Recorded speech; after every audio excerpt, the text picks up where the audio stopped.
7-8 ಜನ ಟೀಮು ನಮ್ಮದು.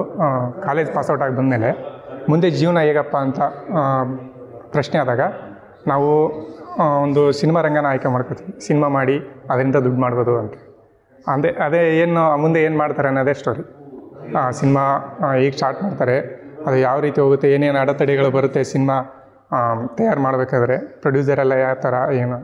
ದಯವಿಟ್ಟು ಎಲ್ಲ ಪ್ರೇಕ್ಷಕ ಪ್ರಭುಗಳಿಗೆ ಕೇಳ್ಕೊಳ್ಳೋದೇನೆಂದರೆ, ಜನವರಿ 19ನೇ ತಾರೀಕು ನಮ್ಮ ಮತ್ತೆ ಸಿನಿಮಾ ತೆರೆ ಮೇಲೆ ಬರ್ತಾಯಿದೆ. ಎಲ್ಲರೂ ಬಂದು ನೋಡಿ ಹಾರೈಸ್ಬೇಕೆಂದು ಕೇಳ್ಕೊತೀವಿ.